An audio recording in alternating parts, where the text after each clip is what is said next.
Hola, if you've been searching for a show that gives you the daily pulse of the Latinx news you need, prepárate. I'm Andrea Martinez, and I host a daily show called Pulso News on the new app Quibi. Every day, my team comes to you with the news of our community told from within the community. My team and I are thrilled to share an episode from this week with you. Take a look. This is Pulso News. The DNC wraps up and Republicans are ready to rumble with Trump at the helm.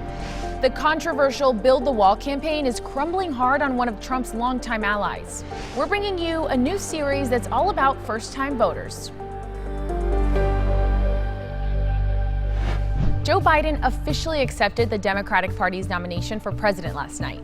So it's with great honor and humility, I accept this nomination. There were tributes to former Congressman John Lewis. From day one, John Lewis was a role model for the members of Congress because he brought with him a kind of heft, a weightiness of purpose.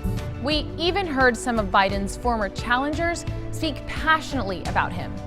Joe Biden and Kamala Harris know the dignity of all working Americans. They know the urgency and the demand of our dream. And as for Biden's appeal to voters, the message was pretty clear. No miracle is coming.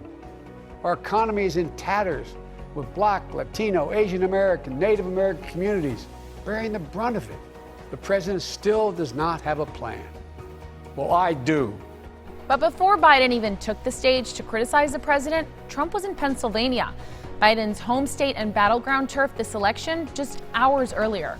Joe Biden is the candidate of these privileged liberal hypocrites who hold you and your values in disdain. And we'll probably be seeing more of that next week when the Republican National Convention kicks off from Charlotte, North Carolina. Stephen Bannon, former advisor to President Trump, pleaded not guilty on Thursday following charges of defrauding donors of the We Build the Wall campaign. Bannon and his associates raised more than $25 million through the online crowdfunding effort meant to build a wall on the U.S.-Mexico border. The others, including Bannon, took hundreds of thousands of dollars to pay off personal expenses that had nothing to do with the fundraising project. President Trump is distancing himself from the situation. I know nothing about the project other than I didn't like, when I read about it, I didn't like it. Bannon was released on bail but is prohibited from traveling without permission. 1 out of every 10 eligible voters in the U.S. is Gen Z, which means that for many, this will be their first time voting in a presidential election. Today, we introduce a series that's all about election first-timers.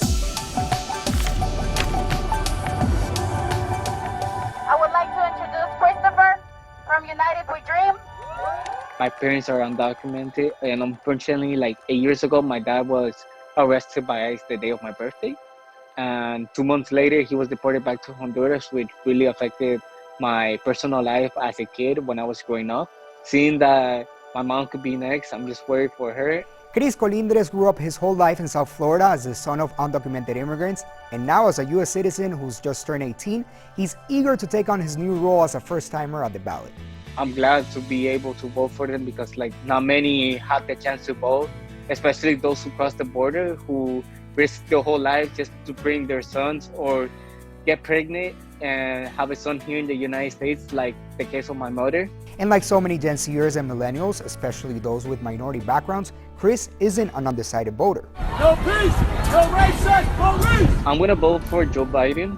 He's the only candidate that I see that he could defeat the racist power of Trump. But with voter registration in decline amid the pandemic, Chris worries would-be first-timers may not show up to vote. I just told them, you have to vote. Leonardo Feldman of Noticias Telemundo for Pulso News.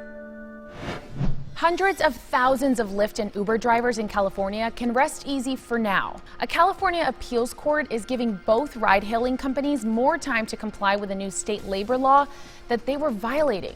Officials claimed that by classifying their drivers as independent contractors rather than employees, Uber and Lyft were avoiding paying expenses like unemployment insurance. But both companies have been pushing back hard ever since, even threatening to suspend all ride-hailing operations in the state, potentially leaving thousands unemployed in the middle of the pandemic. In statewide protests this week, driver advocacy groups in California demanded that both Uber and Lyft comply with the law, reclassifying all rideshare drivers and provide them with a minimum wage and benefits.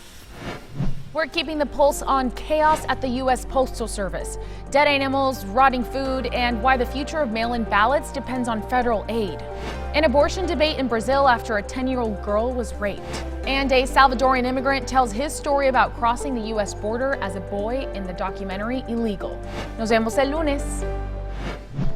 That's a taste of Pulso News. Our newscast is brought to you through the voices of Nuestra Gente, and it's up every morning, Monday through Friday on Quibi. To watch more, click the link in the description below and download the Quibi app free to you for 14 days. If you're outside the U.S. and can't find us just yet, keep an eye on the app porque Quibi is always expanding. Hasta mañana.